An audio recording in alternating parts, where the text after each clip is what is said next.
I have the pleasure of introducing to you, if you didn't come to our last event, Davy Gerhardt. Davy brings more than 2 decades of fundraising experience for faith-based organizations to his work as the executive director of the Episcopal Network for Stewardship, otherwise known as TENS, and as director of development for the Diocese of California.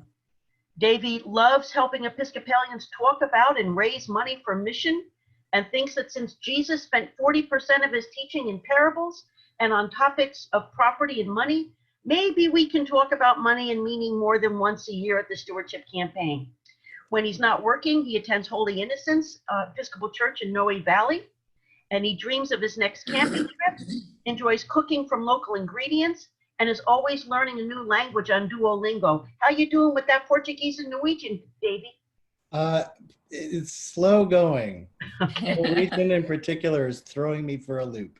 Gotcha. But, it's fun and new. Fantastic. Well, welcome, Davy. Please share your screen and walk us through it. And can we all welcome Davy, please? Hello, thank you for having me here. Give me a second here to share my screen with you. All right. I think you can see what I'm seeing. Now let me make it into a slideshow.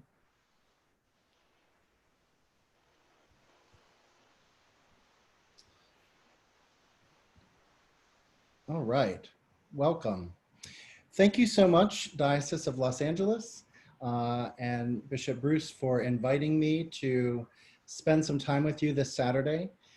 I am really excited to talk about this topic in particular. Many of our congregations run galas and dinners and benefits and events for their outreach ministry or to supplement their stewardship. And so as we are moving into event season, which is usually the fall in a lot of our congregations or the holidays, we wanted to give you some resources on how to conduct these virtually. It's going to be different this year. We're not gathering in person in a lot of ways, but the work still needs to be accomplished and events are still possible. I will walk through many different platforms and tools. We'll look at ways to do this for little or no cost. We'll look at ways to do this for more money if you have it to spend. There are many grades of platforms that we can use. And so I'll walk through a couple of those with you and give some suggestions. I know that we also have someone on this call whose congregation has actually put together a whole plan for how to do their benefit and auction. And so after I've run through this presentation and we've talked about some of the scenarios that I suggest, I would love for that person, please to pipe in and join and tell what their congregation is doing and help us learn from your experience too. I'm glad that there are people who are already getting ahead of this and making it work. Davy, so welcome. Davy, yeah. That is Sue from Messiah Santa Ana. Sue, fair warning. Put you on the spot a little bit at the end. Yeah, Sue, I hope you're camera ready. You can be quiet on cam too, it's fine. So thank you all for joining. I've been the executive director of TENS, the Episcopal Network for Stewardship, since January. This is a new position for me. And welcome to my new job and a pandemic. It's certainly been a learning experience for all of us, you also, who are adapting your normal into the new normal. So we've been learning along with you. We're trying to get ahead of stewardship and thinking about the resources that we're going to need to provide this year and in future years as we think more about virtual gatherings. So I will be joining the Diocese of Los Angeles for 2 more of these conversations in August and September. And then if that's not enough for you, TENS has also released a series of webinars. I think they were on your latest resource roundup from the Diocese of LA. They're on our Facebook page. the TENS Facebook page, so you can learn more about those. Sign up. So if you want more webinars on stewardship, we've got them. And we'll continue to offer them throughout the year. Well, let's talk about virtual events, ticketing, auctions, donations, and best practices. And I'm going to get through a couple of these slides, and then I'm going to stop. And Diane, I think, is fielding questions. And so type your questions into the Q&A or the chat, and we'll answer them. I'm going to get through a couple of slides, and then I'll take a breath and invite some questions before I move on. What we're going to do today is talk about a few of the platforms, talk about some best practices, and then run through a step-by-step on how to organize and run an event. So the first thing that I want to bring to our mind, our attention, is that if you are in the habit, if your congregation has a tradition or a history of running events, auctions, galas, fawns, dinners, and you do these annually, you should continue to do them this year. The need has not diminished. We still need to have these events and raise the money that they raise. So keep your schedule and learn some tools from this so that you can move this event into a virtual platform if you need to. You're going to need to do some research, though, on platforms, and I'm going to walk through a few of them with you, but you and your vestry and your stewardship committee, your events committee, however you run that, you're going to have to make some decisions about the platforms that you want to use, how much money you want to spend implementing them, because they all have a little bit of, some of them have some costs to implement, some of them have some costs to set up, some of them have some costs to run. So I'm going to try and warn you about those so that you can have full information as you move through this. But you are going to have to, especially if you do auctions, use some software to help you get through those. Another reason that virtual fundraising and virtual events are great in a way is because you can run them over your social media platforms, and you can use your social media to promote your events. Most of them have ways to easily link into your Facebook, Twitter, or Instagram feeds so that you can communicate this to your congregation, or if you're a nonprofit or you have a more community outreach focus, you can connect to your greater community as well. So you're going to have to be, you're always creative when you create these events. But this year, and for virtual events, you're going to have to really play with this and get creative about it. Some of the tools that we rely on, especially when we are serious, as we are, about our outreach and our events and our mission, some of the, I guess, the somber ways that we run an event, the importance. We want to keep that, but we also want to invite people in to have fun. Events are fun experiences. We don't often think of having fun when we sign on to something online or when we're doing something virtual, but we have to work a little bit harder this year to make certain that they are fun. And it starts with how you promote and sell your tickets. A few years ago, I was working in a nonprofit, and we had massive leadership change, and we decided not to do our annual event. It was it was an auction. We rented a hall. We did a whole thing, and so we took a year off and we did a virtual event. And I learned a lot in that, and it's helping me as I'm thinking about this time when we all need to be virtual. And so what we did was we created these ticket prices that aren't about seats at a table or the benefits that you get. You know, there's no VIP section. There's no special parking pass that you might get if you have a better ticket price. But we still wanted to be able to sell tickets, and we still wanted to be able to have people come in. So we used some of these sort of witty ideas, and you might do this too in your congregation or your event. So, you know, the ticket for two. It's a little discount from double the amount of a ticket for one, plus champagne, but you provide the champagne. Make it funny, make it, I don't know if you thought that was funny, but I did.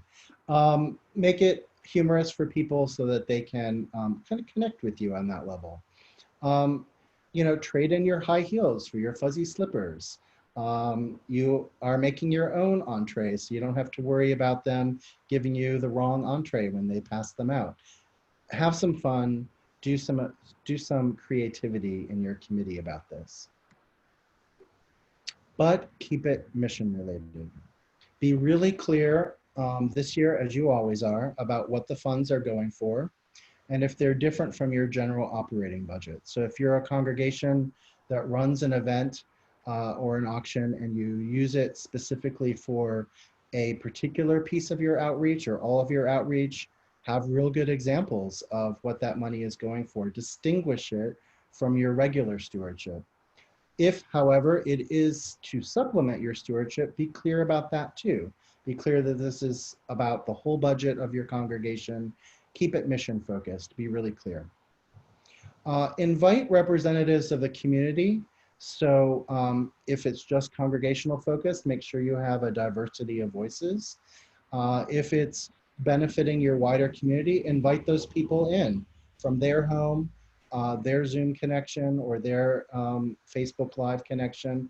Invite them in so that they have a chance to participate, to speak, just like you would if you were running an event in real gathering. You would have them come in and bring their voice to your stage. Keep in mind that you're using Zoom technology as we are today. And as you came into this call, you noticed a few things. You had to register first.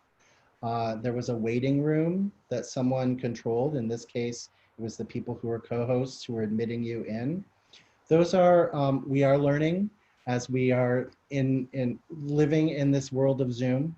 We are learning about some basic safeguards for creating safe community on Zoom. And so as you do your event, you'll have to keep in mind how you make it open and accessible, but also safeguard your community and make certain that the people who are there for supporting the event are the ones who are in the room and not people who have picked up your event from some other place and may have their own agenda. So employ those tools that Zoom or Facebook Live give you to sort of moderate your community. But have some fun with it as well. As you're letting people in, announce it like maybe you would announce guests coming into the room of your gala. Here's Jim and Mark. Everybody say hi, Jim and Mark. Or, you know, here's Jenny in her favorite flannel. Let people laugh.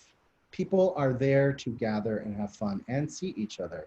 Remember that. We go to events because our friends go to events, and we want them to feel that.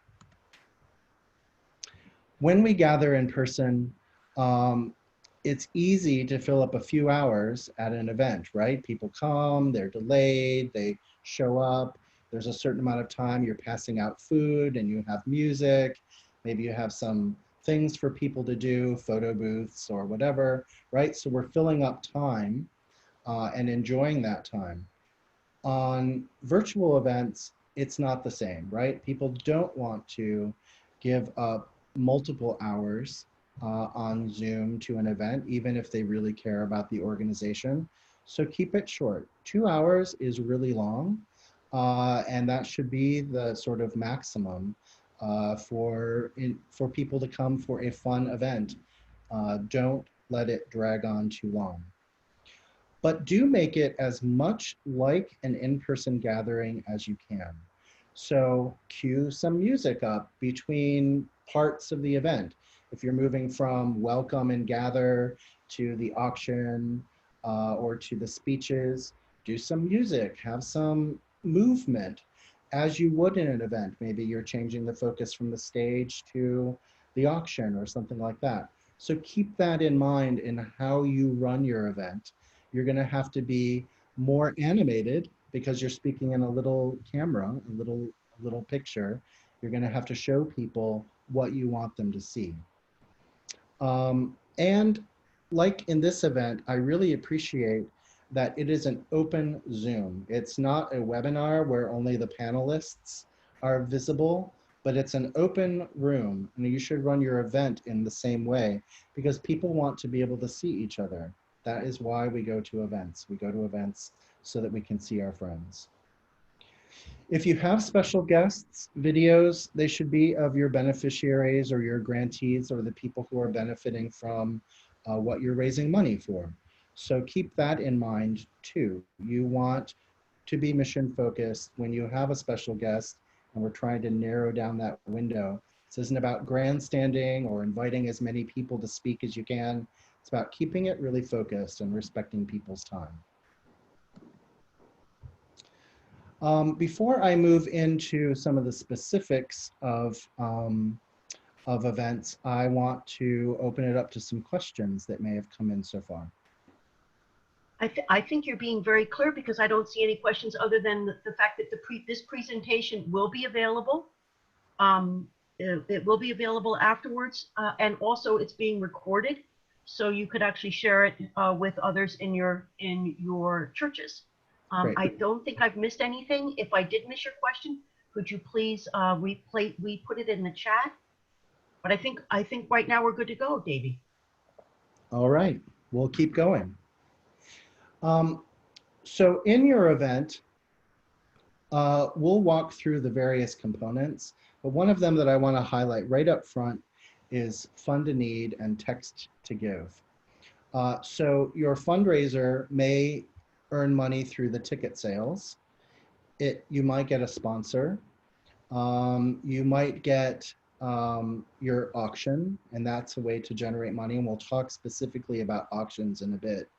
But the fund a need is a part of your event that many nonprofits and congregations do. It is competitive, just like your auction might be. But 100% of the money goes right to the event. You're not getting an auction item for it. It's where people raise their paddle and say, I'll give 5,000, who's in with me? And everybody at that level says yes. And then we move on to the next level, and we move on to the next level. The goal is for 100% of people to raise their paddle or their virtual paddle in a way and be able to contribute something. If they didn't buy something at the auction, there's still a way to give money. Some of the platforms have this built in, and we'll be reviewing those. Some of the platforms do not, and so you'll have to think this through if you want to include it, how you do a fund a need. And we'll talk a little bit more specifically about it in a minute, but I wanted to highlight it as a way to do instant gratification and quick fundraising to get your mission funded and get the word out. So the best solution that we have for fund a need or text to give, or the best solution that we've seen, is the Tithely app. Tithely is something that many of you might be using already for your virtual offering plate. It connects people through an app or a website to be able to make a recurring gift, a pledge for their stewardship, but also one-time gifts. You can just do it for one time. They have a text to give option too. So you can just text into your phone an amount to a number, and it records it automatically. It's tied to your credit card. Zing, zing, zing. The money goes fast out of your account, but it goes quickly into the mission account as well. So that's what it's for. We get a really big discount from Tithely, which you all get because you're TENS members. It's a $19 per transaction fee, but it's $9 per transaction if you use and implement it through TENS. And I've given you the link to our website and how you can get a $10 per transaction discount on text to give. It's a really good feature and something that, because you are TENS members, you get as part of the Diocese of Los Angeles. Ticketing. So you got to sell tickets to your event. And some of the platforms have ticketing included, but one platform that everyone is able to use because it's free is Eventbrite. And so if your organization is one that wants to sell tickets, I'd like to recommend Eventbrite as one of the platforms that you might use. It's a great solution for running a virtual event. It does not include, however, auctions or donations. This is only about getting the word out and getting people to sign up. The transactions are included. So when you get a money or a wire transfer from Eventbrite, um, that has already, all the fees have been handled. That's all been taken care of through the website. You don't have to worry about that. And all the fees are passed on to the donor. So the organization, the church, doesn't have to cover any of that transaction cost. Those fees are transparent though. So the donor will know, oh, if I want this ticket, it's a part of the price that they see when they go to check out. The fees are between 5.5 and 7.5%, which are a lot. But they depend on the number of tickets, the size of your organization, how many you're selling. And when you are setting up your event, you'll be able to see transparently what your ticket price and what the costs will be. Davey, we have a question. Great. So actually, we have a couple of questions. Is the transaction one gift or one event? I think this is on the Tidely text to give. For example, a $10 text to give gift is nothing, or is it $9 for all proceeds of a given text to a given event, or to give it at an event? It's per transaction. So a $10 text to give would only put $1 into the organization. So because it's per user, right? It's per user, it's per transaction. Text to give is expensive. Let's just be clear. You can use Tidely to do one-time gifts as well, and that's only a 2.9% and 25 cent transaction fee. So the difference between making one-time gifts and using the app to click through for that is that you can't integrate it into, like, if you are projecting a thermometer or something like that and you have a screen and it's showing the tally of donations, text to give fills that up for you. So you're doing something really exciting, you're doing this sort of event paddle raise at the end, and you see the money flowing into the organization, right? It's about creating drama and excitement. Whereas if you're using the app, the money will still get to the organization, but you can't see it in that live time kind of way. So more money goes to the organization through the tapping, through the one-time gift. Less money goes to the organization through the text to give, but it creates the drama and the hype of that moment.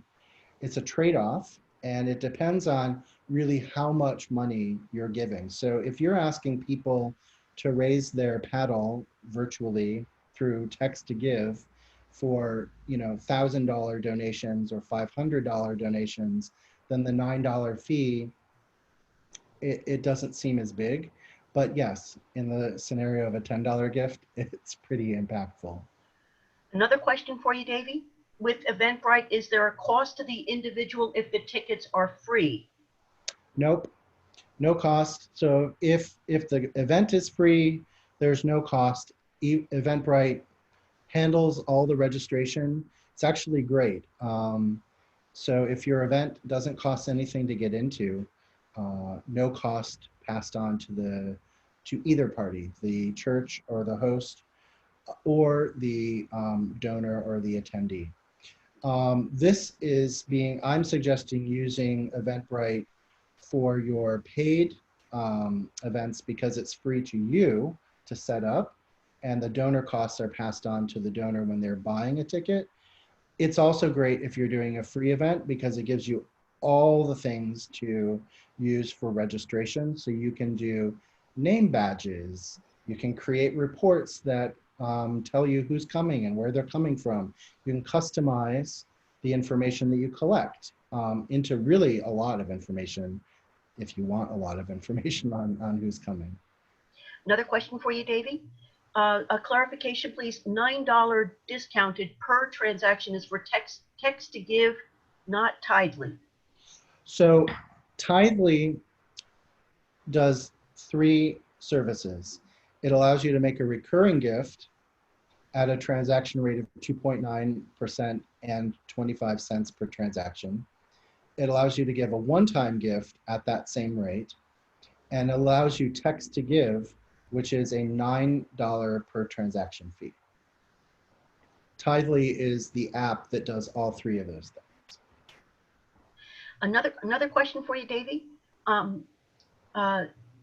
Will you at some point address the challenge with a congregation that is technology challenged?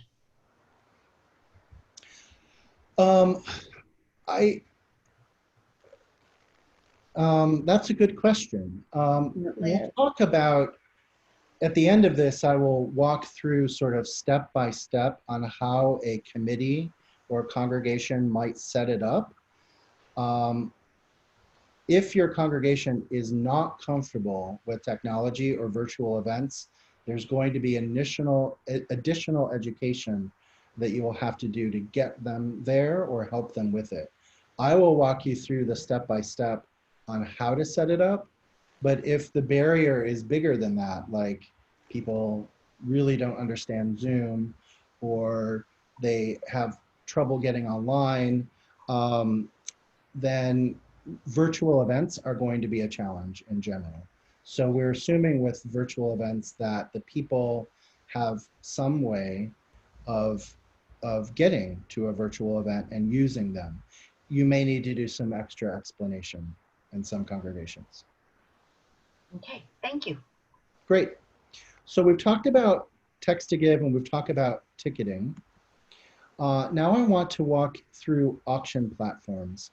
So we're going to walk through a few of these platforms, and they're rated from free to very expensive.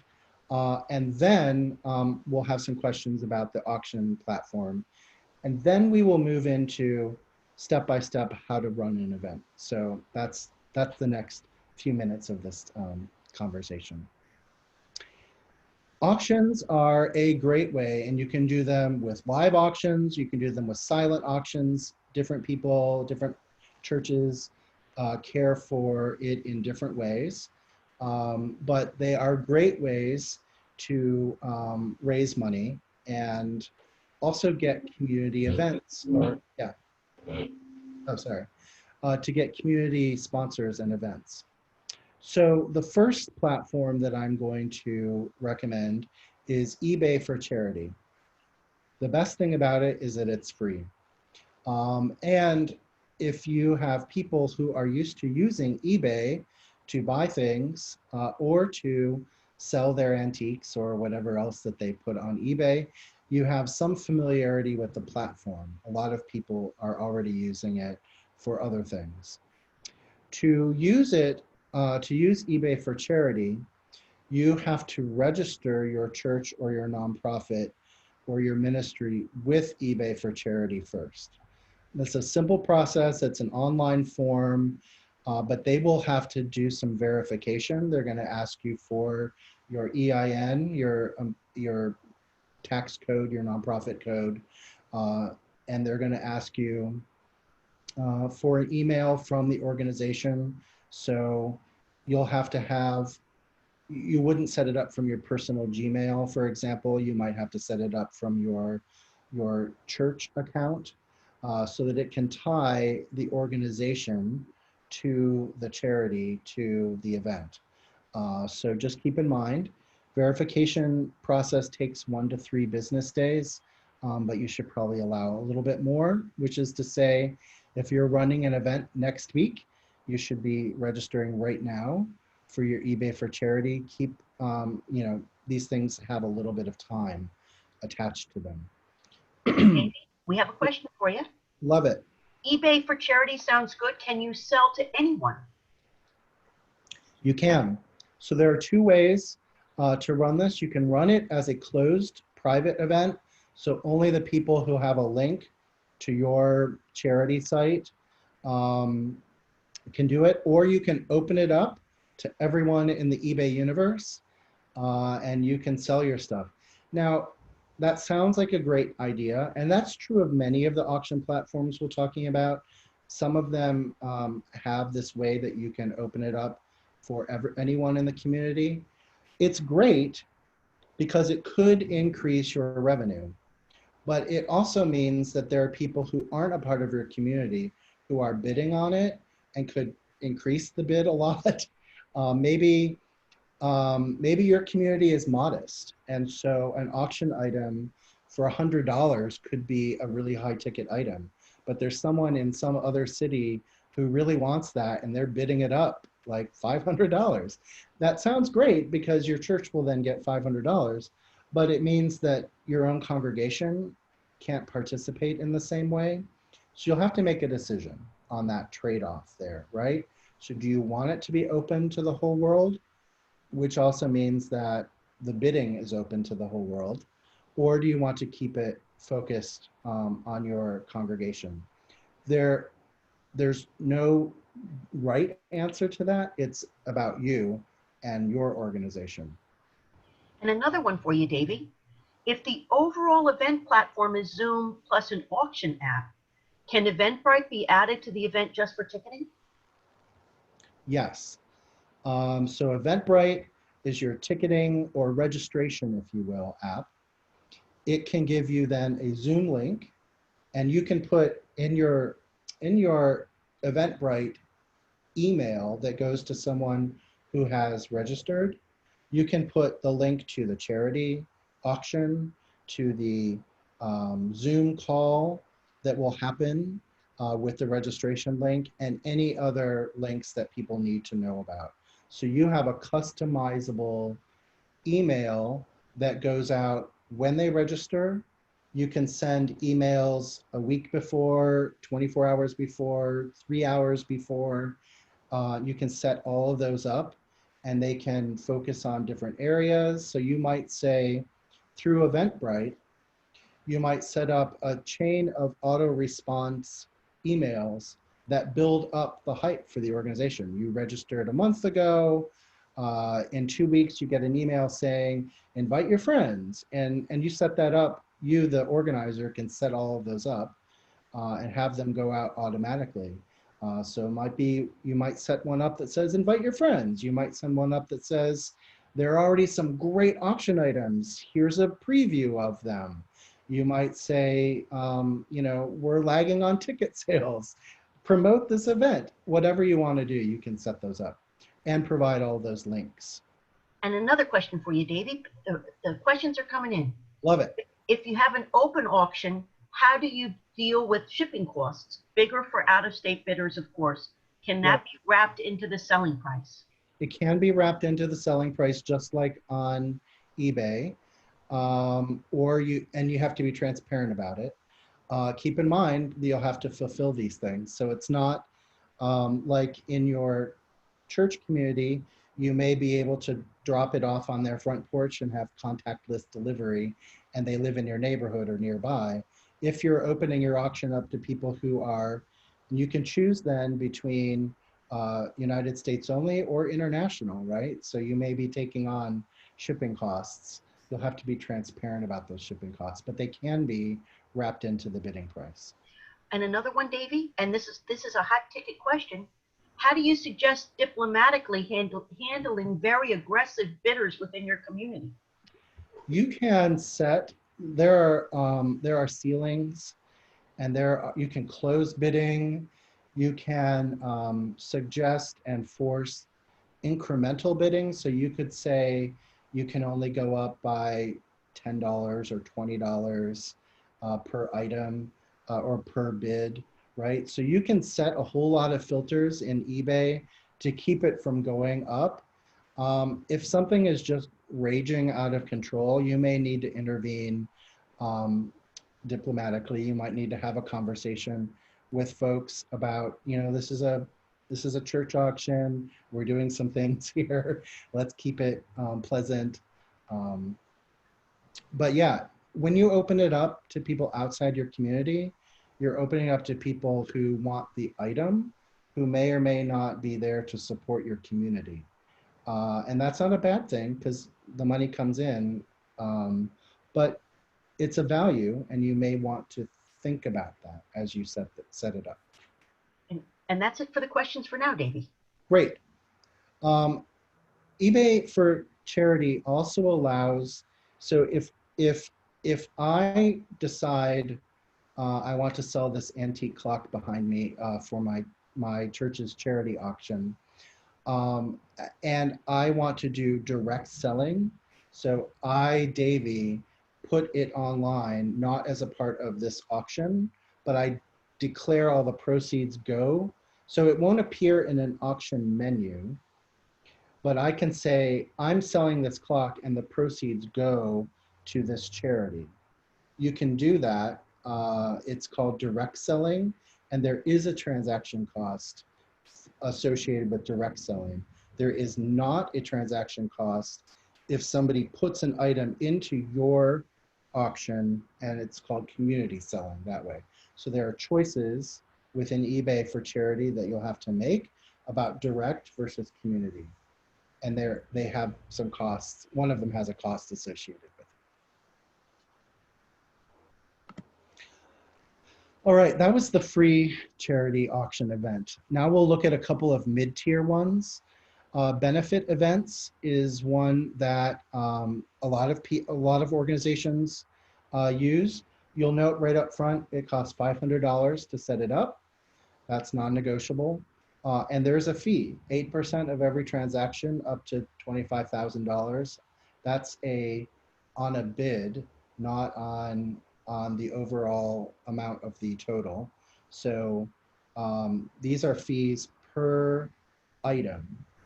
So 8% of the item up to $25,000 or 5,000 or 5% thereafter.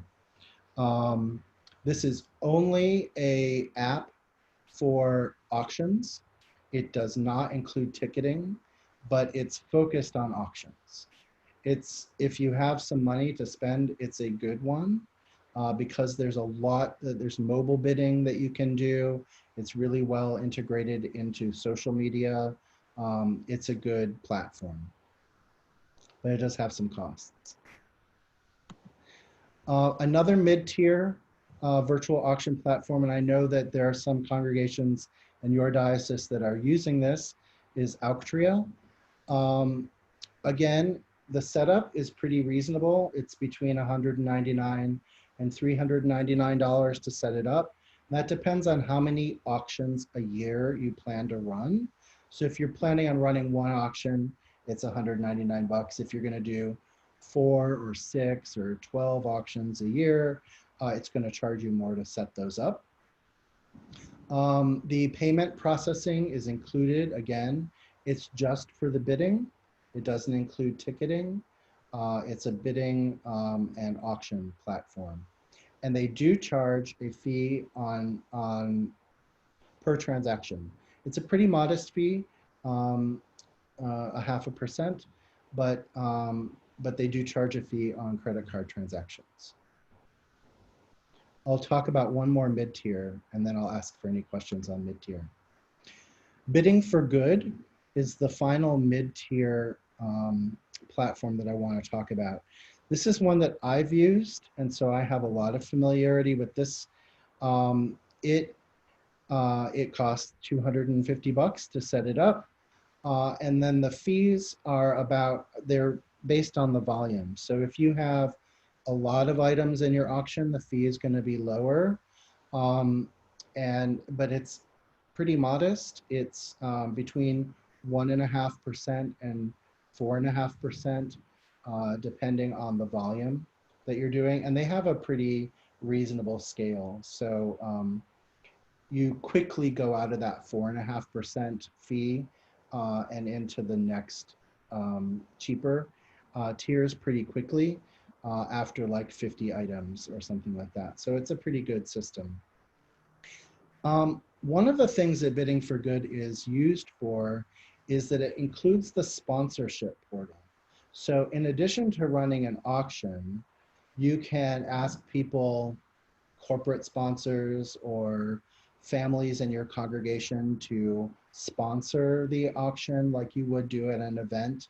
And so you can, and they can put in their logo or they can put in their information. It's all connected into the system.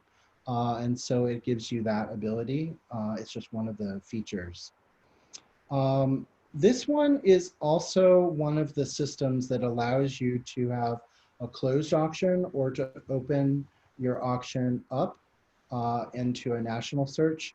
And as I said, I've used this one before, and anecdotally, I will tell you that the first time I ran it, I said, more is better, and opened it up to a national bidding process, and it kind of quickly overwhelmed us. Somebody really wanted this Peyton Manning helmet that we were auctioning off, and it went like into the thousands, like super fast. And then it was useless to our own, I mean, we did get a lot of money for it. It was great. But no one in our organization could bid on it, and they were a little disappointed by that. So again, it's that trade-off, more money or community focused. These are the mid-tier auctions platforms, and then we're going to talk about enterprise tier next. Are there any questions on any of the three that I've talked about just now? So far, no, but Rachel Nybeck did post that if anyone needs to leave early, please take this quick 3-question survey so we can continue to bring you content that you want. And the survey is available in English and in Spanish. Great. Oh, all right. What was the name of the first one? Cynthia Riley asks. Benefit events. That's the first mid-tier one that we talked about. Okay. Great. And everyone, this presentation will be available on the diocesan website in the next couple of days, along with the recording of this whole Zoom, so you can share it with your congregation. Great. If you are a congregation that has a lot of money to spend on your auction, and you want all the bells and whistles, including the fund a need piece, the competitive donation part, and all the reports, you can micro those reports, who bid what on when, and get these really detailed reports. ClickBid is a great tool for that. It costs almost $800 just to set up.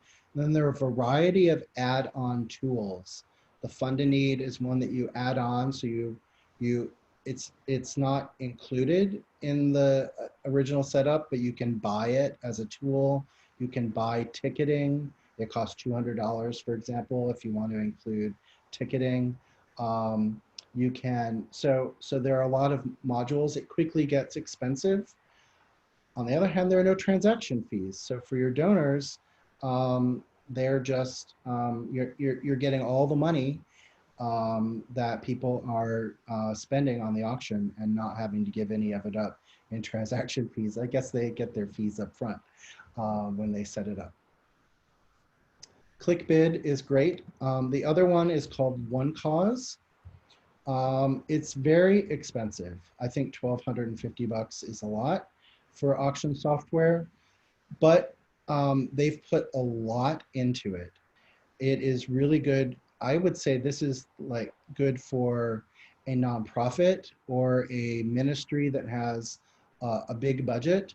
And you can do everything in it. Sponsorships, text to give, ticketing, it's all in that $1,250 annual fee.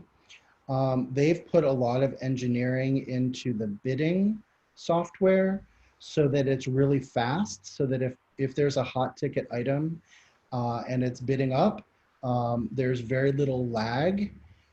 As you can imagine, if you're like trying to get real excited about an auction item and it takes time for that next bid to show up, it can lower the momentum or the time or increase the time that you're spending on that campaign.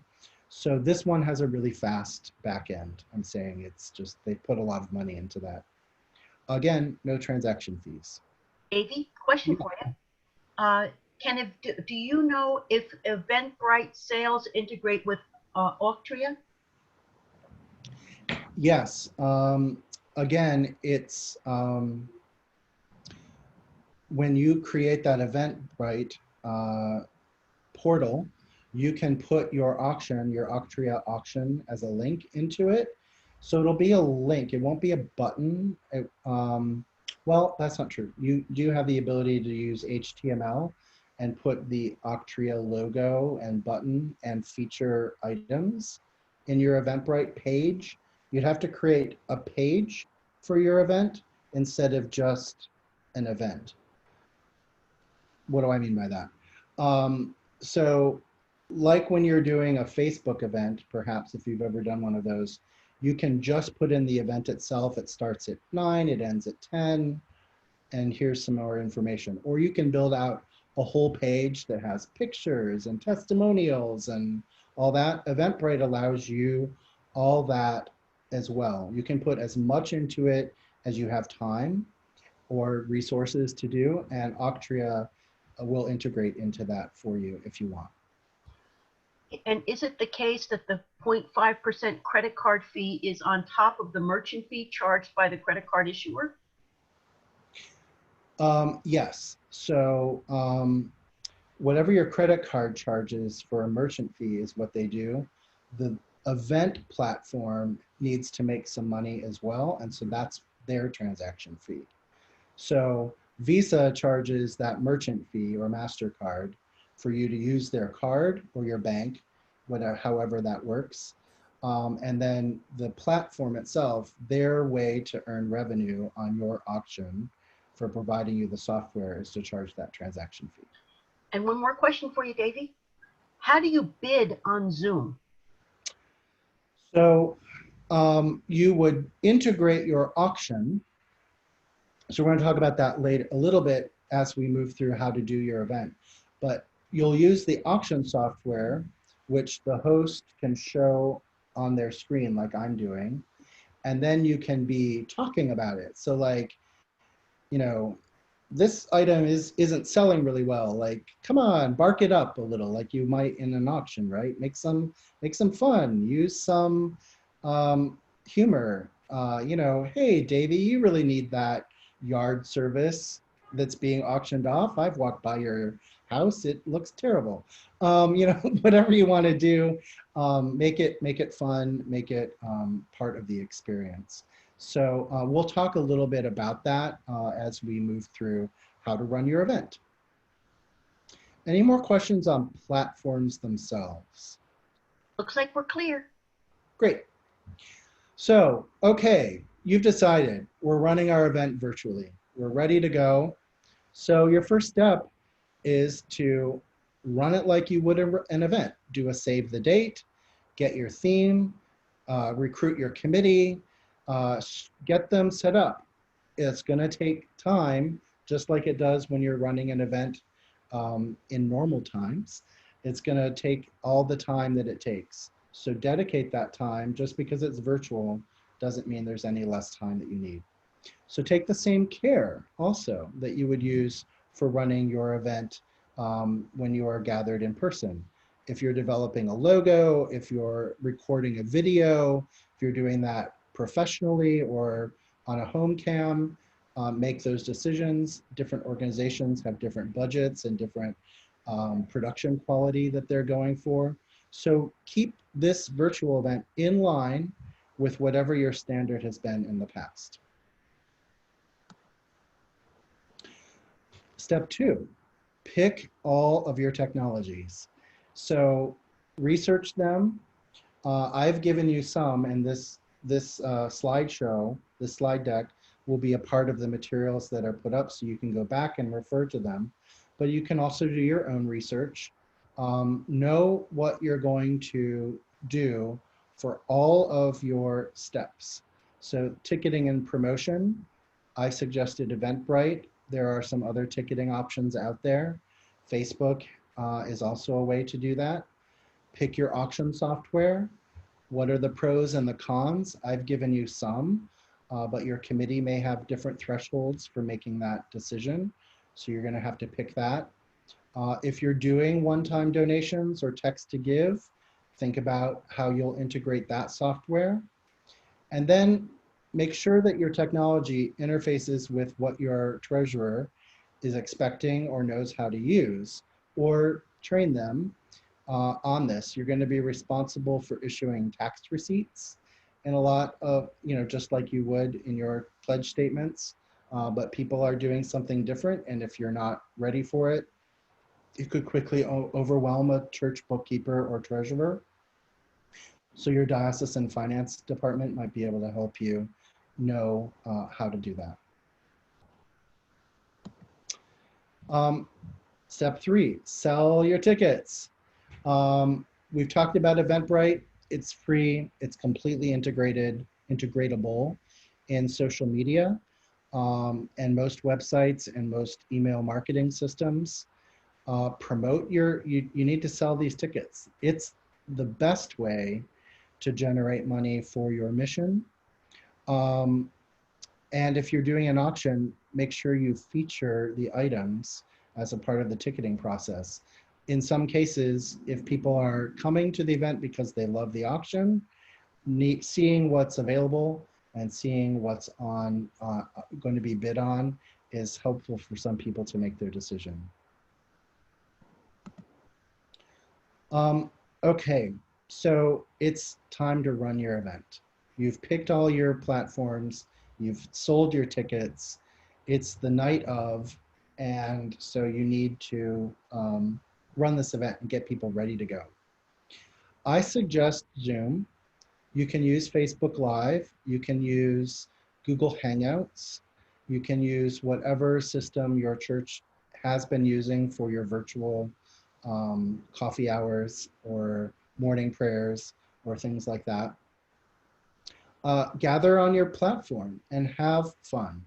So open it up early so that you can have that period. Like if you are showing up in the church hall or you are renting a venue in normal times, people come in slowly because they're finding parking and they're arriving fashionably late. So open up that waiting room, have something fun, maybe have some music happening, encourage people to open up, have a cocktail with you or soda or enjoy some appetizers at home. Make that waiting time fun. Set up a waiting room so that you can admit people who have purchased tickets and who are known to your community. Again, this is going back to the virtual best practices for Zoom. You need to safeguard there are people who might come on your Zoom call who have their own agenda. So make sure that they stick to your agenda. Davey, question for you. Yep. Is there any particular reason that you recommend Zoom over Facebook Live? There's no reason. I'm more comfortable with Zoom, and I think a lot of people are, but if your community is already using a tool and they're good at it by now, that's the tool you should use. Facebook Live, Google Hangouts, if you're using those things right now, keep going with them. They have common features as well. So when I'm referring to Zoom, you just translate in your head to your favorite platform and use it like that. And Rachel Nybeck notes that Zoom, everyone can get to. Facebook, don't you have to have an account? You don't on Facebook Live. So you don't have to have a Facebook account to use Facebook Live. You have to have a Facebook account to add comments and do the interactive pieces. But technically, Facebook Live is open to anyone who has the link, and they'll use the Facebook platform, but they don't have to have their own account. If they want to interact with it, which is what you really want to do in an event, they will have to have a Facebook account so that they can tie it to a face and a person and an email address. Fantastic. And we've got another comment here. That's the reason not to use Google Meets too. You have to have a Gmail account for Google Meets. Good for schools, not for this. Except if everybody that you have, everybody in your group is on Gmail. Right. Right. And let me see. Love seeing all the steps. What's missing is how can we test this is a complete round trip before we know if it's even feasible for us? That's a good question. Let me keep going through the steps and then we'll talk about maybe how you can test for them. I have 2 more steps Gotcha. in my step-by-step. But yeah, I think as with any new thing and any new technology, you're going to have some dry runs. And you all have a congregation in your diocese that has already set this up. We're going to hear from them at the end. And so maybe we can benefit from their learning and they'll help us know how this is working and how it has worked. So real quickly, just going through the day of your event, we talked about keeping it short and sweet. Don't have long speeches. People just zone out. You may already be experiencing after an hour being tired of my voice. So, you know, keep it short. If you've produced an inspirational video, show it. They're great for getting your message across. If you're using Zoom or something, keep the chat function open so that people can crosstalk. You want to encourage crosstalk because remember, in an event, they're there to see their friends. So allow them to make jokes with each other and laugh and have the things that they might talk about when they're not necessarily paying attention to the video or the speaker, right? You might whisper to your friend if you're in an event. Allow them to do that. Running your auction. So take really good pictures of your items, right? Because they're not going to get to walk around the room and look at them. What you do to promote them is everything that they're going to see on your auction.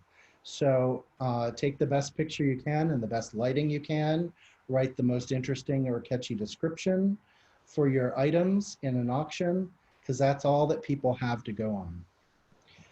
Create your auction using the technology that you selected, and set your opening and your minimum bids, and you can do maximum you can do a ceiling or an end on some of your products so that they don't get carried away. You might say, no one in this congregation wants to spend more than $1,000 on something, so you can limit it that way. But set those up. Auction tools have the ability for you to do all of that. And make it as interactive as you can. So we talked about this, how you're doing it on Zoom, so bark it up. You know, everybody start heading over to these expensive items. You've got you're bidding on the cheap ones. So like, come on, folks, we're making money here. It's all going to the right cause. Have some fun with it. Question for you, Davey. Mm-hmm. How about hand raising and unmuting for shouting out bid amounts? It slows down your process. So if what you're doing is going through the auction and you're bidding things up and you're looking item by item and people are looking at a menu and they're trying to bid things up, it could slow it down if you're waiting for people to raise their hand and bid on something, because then you're going one item at a time. So if you have 6 items, do that because it's great. You have the time to do it. If you have 50 items, you probably don't have time to go item by item and have people raise their hand. So that's a great question. How many items are in your auction? Is it a whole bunch of small items? In which case you want the quickness. Is it 6 really good items, 12 really good items? You have time to bid item by item and have people raise their hand. And then one other comment, that's another advantage of Zoom is that you can chat privately or with everyone. Exactly. Exactly great. Yep. Great. We talked a lot about fund to need. I'm just saying that it's a great tool because at the end of your auction, if there's any money left to be collected, you want to kind of shake out people at the end before they close down the call. It's a great way to get any spirit that's left and people who want to give money to this cause to be able to do it. So I strongly suggest some kind of a rapid, everyone's included donation, text to give. And that can be as simple as everybody pull out your phone at home and make your best gift to fund this ministry. We'd like 100% participation. It can be as simple as that, or you can do the competitive fundraising as we've talked about. You are doing this for a cause, right? So stewardship is a spiritual process, and we pray about it, and it's deliberate, and we take time. This is an event. So it runs at a different pace, and you can use other tools like humor and sort of the collective spirit of our competition and our excitement to raise money for this event. So yes, it's happening in your church. Yes, we want to be mutually respectful of each other. And it's not your stewardship campaign where you're asking people to reflect and be spiritual. I mean, you want people to reflect and be spiritual about anything that they do in church. But this isn't your stewardship campaign. This is an event to raise money. So be bold. Get the best fundraising you can for your community and let people have fun with this. It's all going to a good cause. Davey, question. Yep. Do you believe that there could be a value to a silent auction for lower cost items that might be open to the attendees before the real event begins? Absolutely. And you can start these auctions before you start your event, and they come in with some items. You can close items before the event has started. For example, if you want to run a round of smaller ticket items and have some momentum. So you start off the day saying we've already raised $500 for our silent auction, and you've made some online, you've used some online tools, maybe Facebook, to promote it. You started your auction early, and you've closed some items. So you have the choice in much of the auction, many of the auction software platforms, to choose when an item opens and when it closes. So you can pick that. You can close items at any time. Oh, this one's we're done. We're saving it.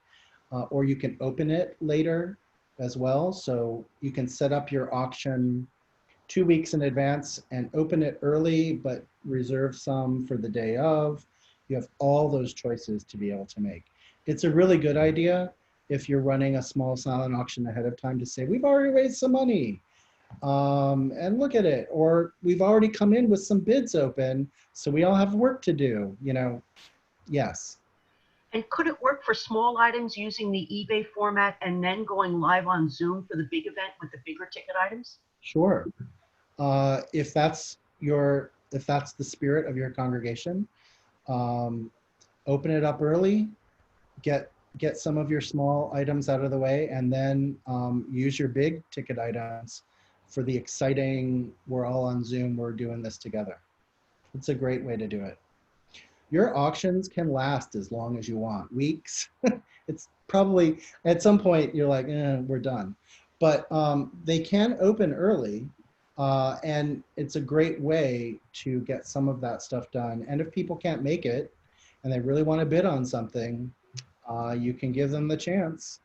You can also always select a buy it now.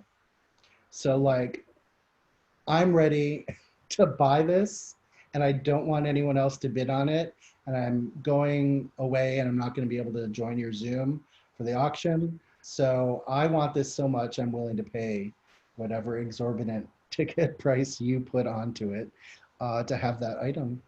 You can do that. Fantastic. Great. The last thing I want to say before turning it over to you and others for their experience is make sure you thank everyone. End every event, as you do all of your stewardship and all of your fundraising, with gratitude. Remind them and acknowledge everyone who's been a part of this. Your program directors, your clergy, the people who are on your committee. Make sure your donors know that with very few overhead expenses, that almost everything they've spent tonight is going right to the mission. That's something that we want to remember, and it's great to do it. And then give them next steps, ways to continue or connect to your mission or ministry. Finally, if you want to run your gala and auction virtually for virtually no cost, here is the formula to do that. Use Eventbrite to sell your tickets, it's free. Promote it on Facebook, Twitter, Instagram, those are free. Use Zoom to bring people together. You're paying perhaps an annual fee for your congregation's license to Zoom already, or you're bootlegging some wonderful, generous community members' Zoom account. That's great. Do what you're doing. Whatever you're using for your services or your other things, keep doing it. Use Tithely to collect extra donations or text to give. It's low cost to implement. It's free to implement, and it's low cost as can be to the donor. And then use eBay for charity to run your auction. It's free.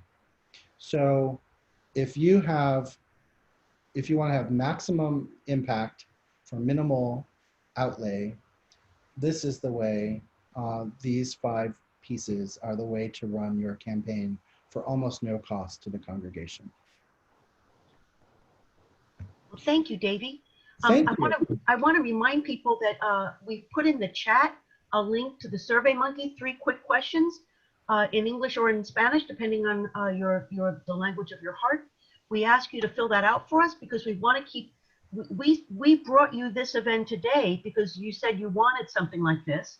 We want to hear from you so that we can make these Saturday morning gatherings address the needs that you need right now, especially as we're adjusting to our to being in pandemic. Now, thank you, Davey. Any more? Oh, I got more questions for Davey. Hold on. Love it. Okay, hold on. All right. Let's see. Great presentation, Davey. Well worth my time.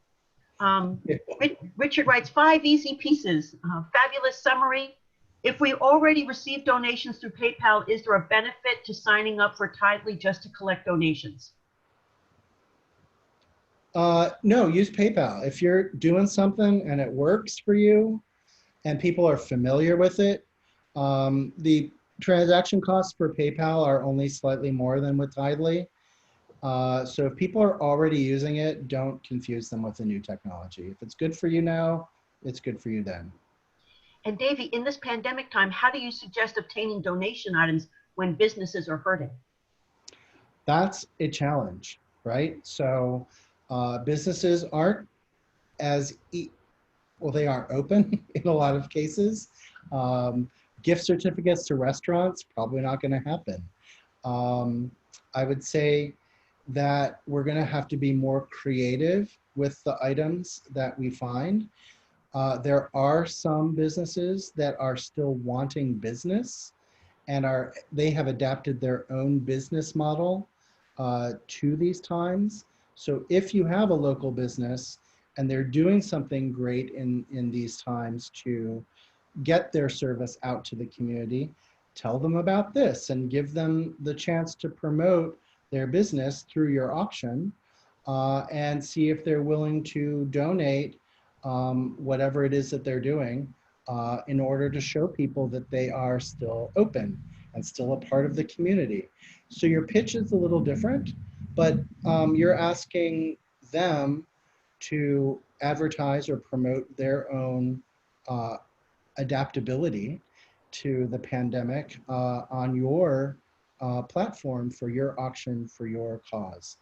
So it may be a different pitch than it was last year, but adapt and give them the same, at the end of the day, it's the same story, right? Your product service is going to have this much exposure to this many people, uh, and they still need to sell, right? And they still need to generate. So a lot of organizations see donations like this as lost leaders. They give it away, but people love the service and they'll come back and spend again. Well, that's true now as it is in any other day. It's just we have fewer options sometimes to spend that money. Right. And Greg Frost says, what about other fundraising events aside from auctions? You know, I have ideas on this one too, Davey. You know, you could create a whole gala. They buy tickets to come to the dinner. You have your own dinner at home. You Yep. know, that makes it so it's just gathering together as a community. Yeah, we That's focus. my that's my big idea. Is that a That good is a idea, Davey? great idea. And that Okay. is the idea. So we talked about auctions. If you don't do an auction, you're just bringing people together and you're sharing your dinner on Zoom, but it's for a good cause. And you have some ways to give money and you want to sell tickets to that. If your annual event is usually a dinner, um, do it. Just sell tickets online and bring people together on Zoom and they're eating in their laps or they bring their laptop to the dining room table and you're sharing their family meal. Absolutely. You can do some program around that. Still have the same people talking about what the community is doing, why the money is being raised. So whatever your event has been in years past, do it this time, just do it virtually. Thank you. Also, Sharon Sheffield notes that some businesses are selling gift certificates now to keep afloat and they can be redeemed later. Yep. There's a question of, I've attended online events where Venmo is also a donation option. What are your thoughts on this? Actually, if your church has Venmo now, that's Yeah, fine, except PayPal bought Venmo, right? exactly. Am I getting that right? And Yep. so for nonprofits, they're not allowing nonprofits to have Venmo anymore. So PayPal is the answer to that. Okay. Exactly. If you have it, you can use it. If you don't have it, if you don't have Venmo, you're not going to get it as a nonprofit. Correct, Davey? Precisely. Okay. So right, if people are already using Venmo and they've been using it and it works for you, use it as the tool. We're not recommending it anymore because there are no new Venmo for charities. They're not allowing that anymore. Okay. Also, a couple of mobile services come to mind for auction items: dog grooming, car details, things like that. Oh, fun. Um, Oh, absolutely. and then our college foundation just had a wine auction online. It was a hoot. The wine was donated. What a fun idea. Um, Also have Winemakers are choir still members, making or wine. pardon me? Oh yeah, Winemakers are still making wine. yeah. Have choir members or other talented people create videos to entertain. St. Luke's Monrovia usually does a dinner and a show. Right. Fantastic idea. Oh my Absolutely. goodness. Love it. Okay, so that looks like the end of the questions and comments. Lots of thank you, Davies. I'm going to ask. Let's see. I'm going to ask Sue. Sue, you should be on. Davy, if you could stop sharing your screen, Yes. and then Sue, you are on. You should be unmuted. Sue from Messiah. Could you share what Messiah is doing? Sure. Hi, everybody. Thank you, Davey, for all the valuable information. I took lots of notes. Thanks, Sue. I can't wait to hear what you're doing. Well, thanks. So we normally do an auction every year. It's part of our yearly setup for making some money. A lot of it goes just to our general funds, and we'll do a fund a need or have some of it also goes to some of our ministries. So we had that all set up for this year for the end of May. Pandemic hit. It took us a while to decide what to do because no one knew if we were going to be able to open things up again to be able to meet in person. So it was mulled around and we decided to do a virtual auction. In the past, we've used a couple of companies that have been very beneficial to us for doing the auction. One is an auctioneer company. They provide an auctioneer, of course, for a fee, and they also provide lots of information on how to have revenue enhancements and make the auction a lot of fun. And then this year we were using a company called Maximum Net Events, and they help with procurement of items. They send out donation letters to, vendors all around, to whomever you want the letters to go out to our parishioners. They also do online procurement as well. So that things kind of stopped for them as well. When we decided to do the virtual auction, the vestry got together and decided we really didn't want to have to spend a whole lot of money this time, not knowing what a virtual auction would bring in. And some of our demographic isn't real wild about the whole virtual thing. So we have to kind of take that into consideration with our costs. So this year we are going to continue to use Maximum Net Events. She works on, she will work on our platform, which is Octria. We've used that in the past, and it's wonderful because you can put in, all the attendees. It spits out, it'll show what they've paid, all that information. You do all the checkout, the check-in through Octria, and it also has the bidder platform as well. And I've tried that, and it's pretty easy to use. You download the app, use that. We're going to use Zoom for the auction itself. So what we've planned so far, we haven't figured out all the technical things yet. We've just really put this into motion the past couple of weeks. But we've planned to do a silent auction, say a week before, because we will have some smaller items, and then a live auction during our Zoom event. And there'll be, max 4 or 5 auction items, because we do want to keep it short. We decided to postpone using our professional auctioneer for this, and we do have a parishioner who has done auctions before, so we'll have him as well as a host. We're keeping our same theme, but we're doing it to coincide with homecoming. So typically during our homecoming, afterwards we have kind of a homespun event where we do cakewalks and raffles and stuff for the whole family. So we're going to kind of keep it on that mode where we're going to do raffles. We're going to do some games as well. We'll also have music integrated through the event. So we'll integrate things. We'll do, say, an auction item, then have some music, do a raffle, do a game, that kind of thing, to keep it fast moving but short. We don't want it to linger too long. So the things that we're trying to figure out technically is how to put all of that together. And we do have someone who is versed in Zoom. So we'll be speaking with him on how to do that. And then the woman at Maximum Net Events will teach us more on the technological aspect of the bidding platform and how to introduce that. We're thinking about, well, we want to do tiered pricing. So we're actually going to have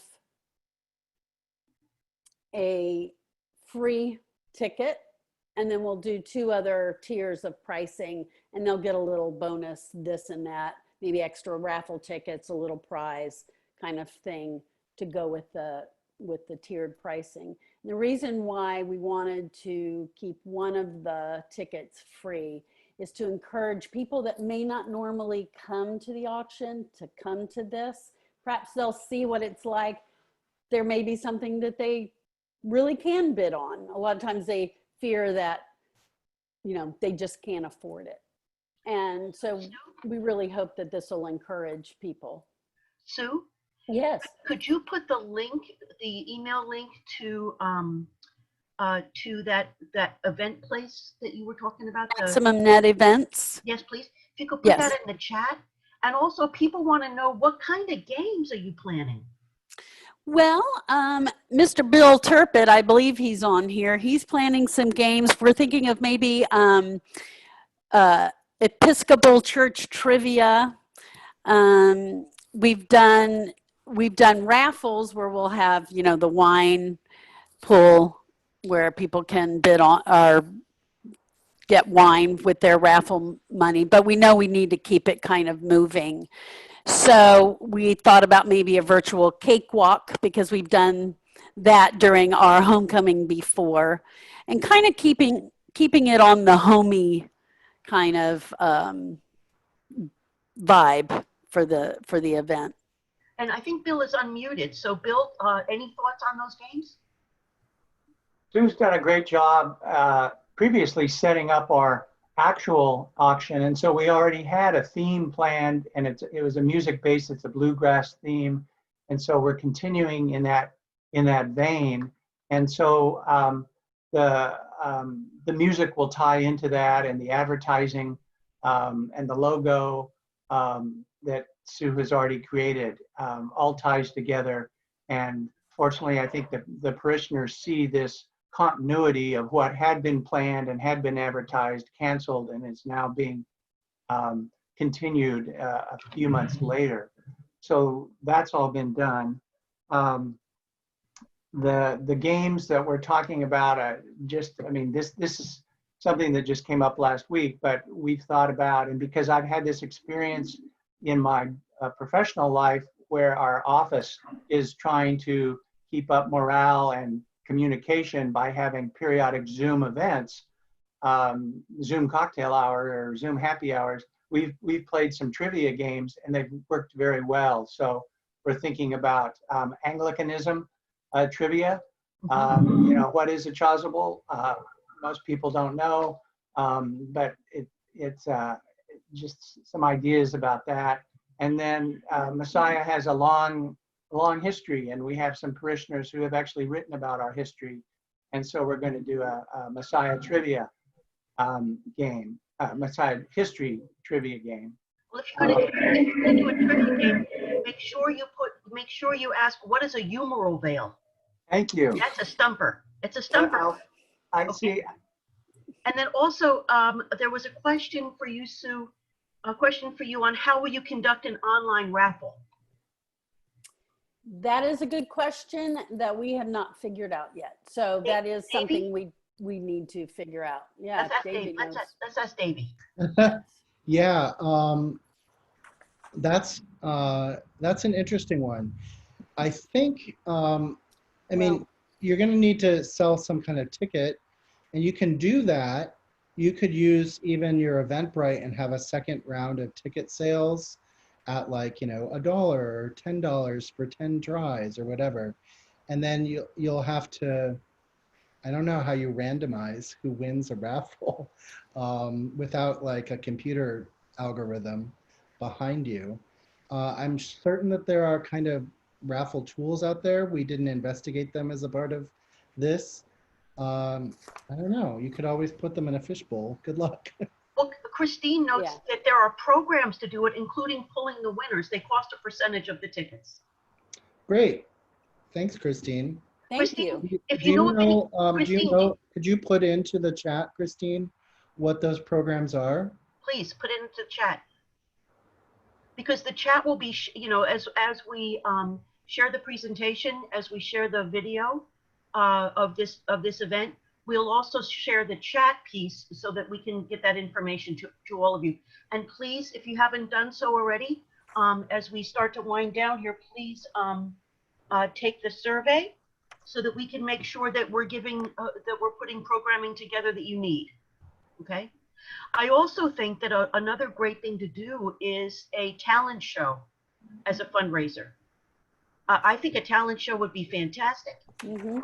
And if you're doing a talent show, if you want to do that and you want to invite me, I will share my talent. Okay. I will not reveal what said talent is, however. That- Oh, and Donna Watson asked, what about a murder mystery? Why not? Why not? You know, there's all kinds of things that we can put together here. Oh, and it's rallyup.com/raffles. Christine just put it in the chat, everybody. Okay. Thanks, Christine. Well, great. We're right at 11:30. We wanted to make sure we honored your time. Oh, I was under the impression we could not have raffles. It's like gambling. Well, let me just put it this way. Y'all do it. We know y'all do it.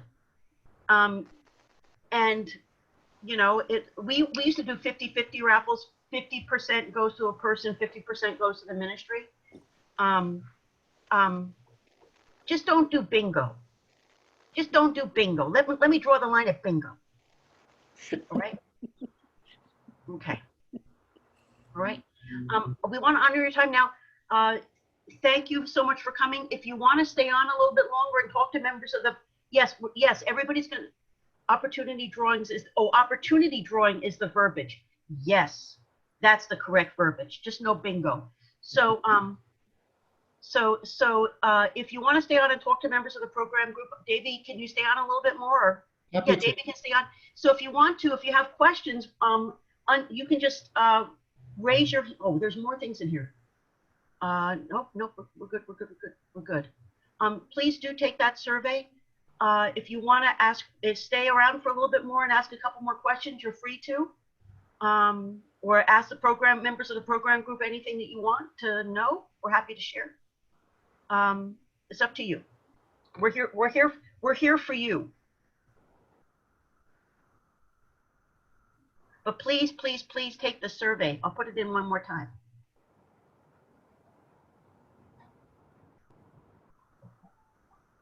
Okay. So I just want to thank Davey, and I want to thank Sue and Bill. Thank you so much. It was so funny because I saw Messiah, you know, I get the Messiah newsletter because years ago I was the curate there. And I saw this and I thought, oh, and so I emailed the rector who told me about Sue. And I told Sue about this, and well, there you go. See, the Holy Spirit moves in mysterious ways, people. That's all I'm telling you. Yeah. Okay. So if you want to unmute yourself and ask a question, you can.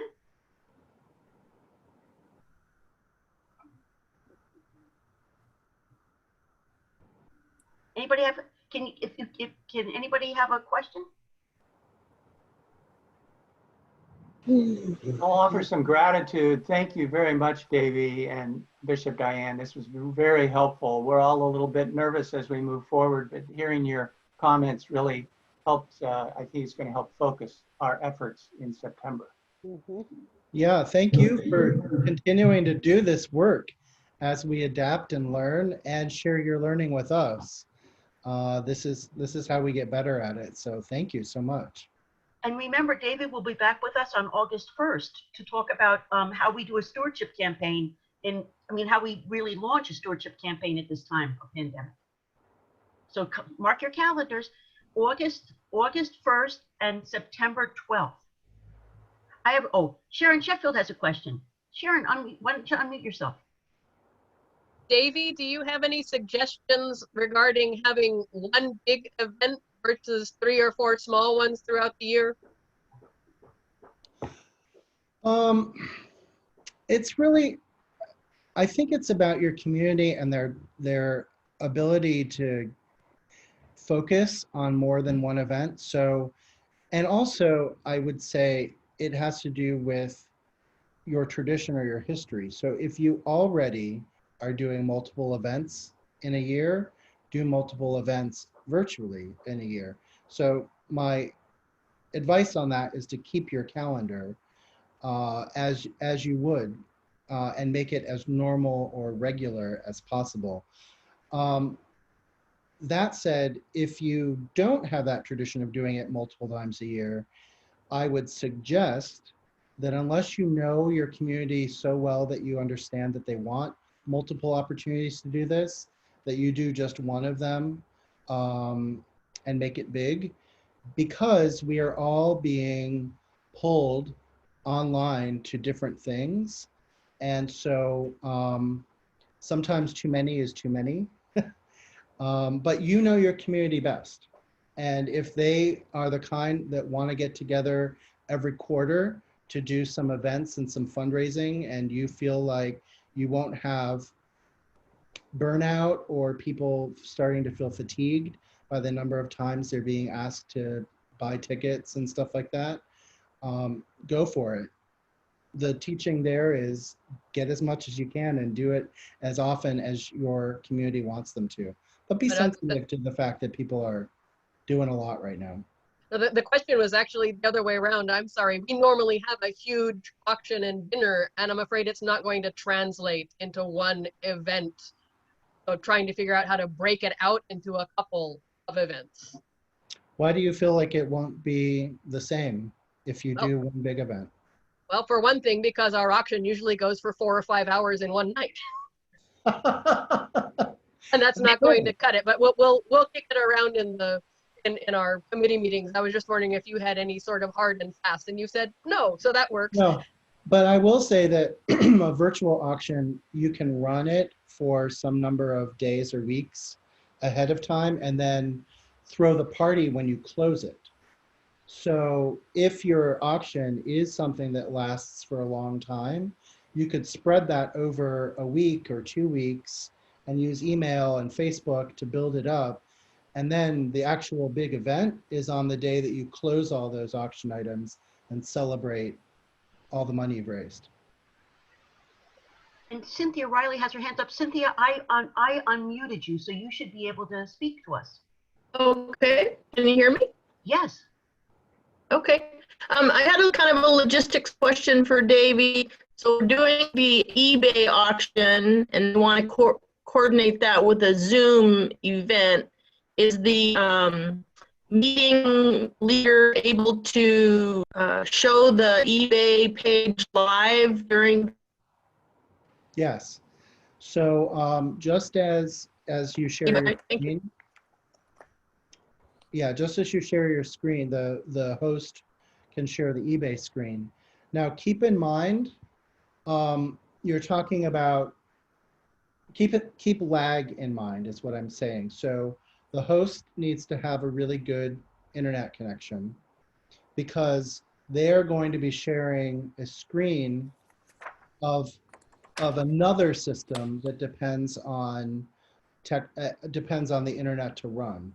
So there's a lag there with eBay, and then there's a lag with Zoom. The faster your internet connections, the less laggy it's going to be. So when you're sharing a screen of something virtual or something that's happening, just keep that in mind. Build a little breather into that. And the other note is when you're sharing something that is being streamed, everyone else needs to be on mute, because anytime they make a sound, it lags the audio for everyone, right? So if you are sharing a screen of something that's being streamed, like music or like the eBay auction site, having everybody else on mute won't lighten their box up in yellow when they start to speak, and lag it for everyone else. So it's just a teaching, a way to do that. And Richard writes very nicely that, how about testing the technology with a small event? Well, of course, that is a brilliant idea. Holy guacamole, I like that. Also, Christy wanted to know, let's see, one moment, I lost Christy. I know this may not be the format, but will we be covering estate planning? Put it in the survey. What if topics that you want us to cover, we're happy to do that. And then what, am I seeing everybody here? Okay. Oh, and Christy Mitchell, do you mean planned giving? Yes, Rachel. Planned giving? Yes, we can absolutely talk about that. You can also put this, yeah, so we get that. Very informative. Great minds think alike. Okay, good. All right. So those are all the questions so far. Anybody else have questions for Davy or for members of the program group? We're good? Okay, well, I want to thank Davy. I want to thank you so much, Davy. Thank you so Thank much. you. Thank you. Thank you. Members of the program group are Rachel Nyback, Eric Law, Susan Scranton, Michelle Rackison, and we're all here to help you. And any questions that you have, just send us an email. The survey is really important for us. So if you could take just a minute to fill that out for us, it'll help us with future programming for you. We intend to have events like this monthly, especially during this pandemic time. So a Saturday morning once a month, maybe once every 6 weeks, depending on the time of year. We really want to be able to be here for you as we go through all of this together. Okay. All right. Well, thank you all so very, very much. Oh, wait a minute. I'm remiss. I'm seeing things in the chat. Oh, it was just me. Oh, that was just you. Okay, good. All right. Okay. So anyway, everybody, thank you. So, where is the survey? The survey is in the chat. It's right above where you just typed, Filter. See the link? It says www.surveymonkey. Do you see that in the chat? Okay. Yeah. Yeah. So please fill that out. Good. I know. It's like me. I half the time, you know, I walk through the house one day saying, Stephen, I can't find my cell phone. Stephen, I can't find my cell phone. Where was it? It was in my hand. You can't make this stuff up. You just can't. So anyway, so we all have those moments, don't we, people? Please tell me I'm not the only one. You mean the beach ball didn't have it? No, the beach ball didn't. The Yeah. beach balls are not behaving, and apparently I've gotten wind that there might be other beach balls coming. Ooh. So there's not going to be any place for me to swim. But the beach balls were not behaving this morning, people. I can tell you that. For those of you that don't know, that aren't my friend on Facebook, I got this. We got 12 beach balls. No, yeah, 12 beach balls because we needed to keep ducks out of the pool. Anybody that has a pool that have had ducks land in the pool, you know what I'm talking about. Anyway, so then I got 2 more beach balls that glow in the dark from a good friend of mine for my birthday, and they're really fun.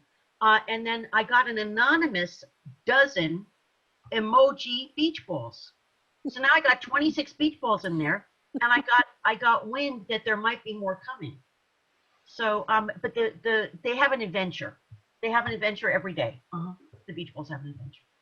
So anyway, if we're good, please take the survey. I'll just stay on a couple more minutes so everybody can take the survey. And if you've taken the survey and you have no more questions, you're free to go. Enjoy the rest of your Saturday.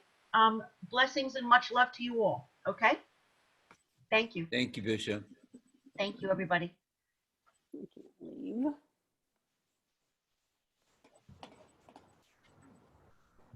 Bye.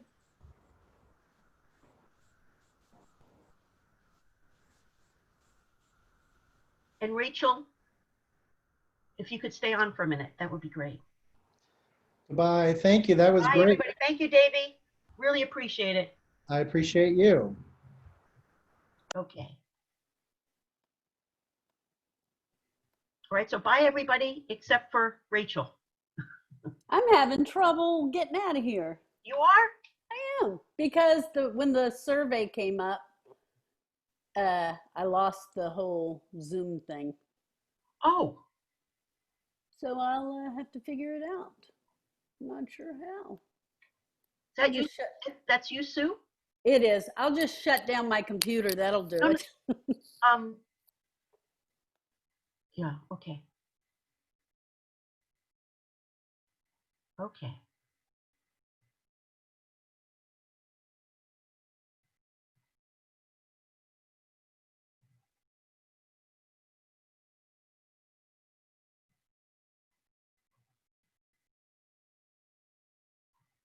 I just put them all in the waiting room. You're muted. There we go. So thanks. So how many people filled out the survey? Hold on, let me go check. We were up to 57. Let me refresh. 60. That's pretty good return. It's a very good return. Thank you. So what'd you think? I think it was good. I would have Zoom wise, I think make one of us, myself, Eric, Susan, whoever, have a third host who can help you with questions and logistics. Does that make sense? So you are having to pay attention to Davey and the question, and to everything. It's like we can take care of muting people, or we can take care of some of that. That would be my only thought. But yeah, Diane, I thought this was great. I think it's exactly what people wanted. It wasn't too long. It was a straight shot. I actually thought this presentation was far better than his first ones. Yeah. So that was great. I found that it's mostly old men who have ceiling fans whirling in the background. I mean, people, we've got to get this etiquette down, and that is one of them. But yeah, Diane, I thought this went really, really well. Interesting. I appreciated Christy, who asked about plan giving, because we don't do that. I always say, like, plan giving is always the thing we're going to do next, and then we never get there. I think it's going to be on the list of stuff that we do. It's got to be. Yeah. Okay. Yeah. And so, yeah, we're good. I want to thank you for the survey. Thank you for everything. Easy. Diane, this is easy. Happy to do this. Go enjoy your Saturday. Are you done with now? Do you get Saturday off now? No, I'm on vacation starting Monday, so I'm trying to get everything done between now and tomorrow. I've got to record 3 sermons. They're written. I just have to record them. Got it. That's not bad.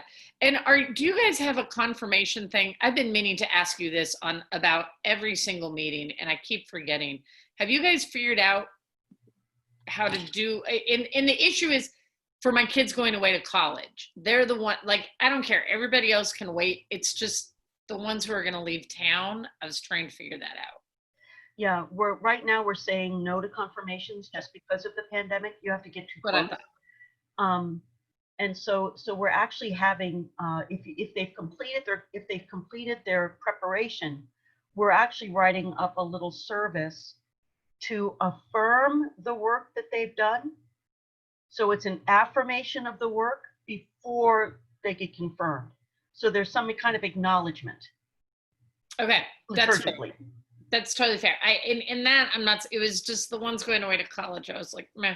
But what'll happen is someday when the pandemic is over, I'm just going to beg a favor and hope that you come down on a Christmas break, and we'll line them up, and you can give them all a slap on the cheek, and we can, be done with it. So, okay, that's what I thought. I just wanted to confirm that with you, because I'm going to go over to the project right now, and I know that they're going to ask me about that. So, thank you, my friend. Awesome. Have a good day. Take care, Diane, and blessings. Next 2 weeks for you, for Steve. Thanks. Truly, you're in our prayers, and if we see you on Compline, we will just all be prayerful. Thank you. All right, take care. Bye-bye.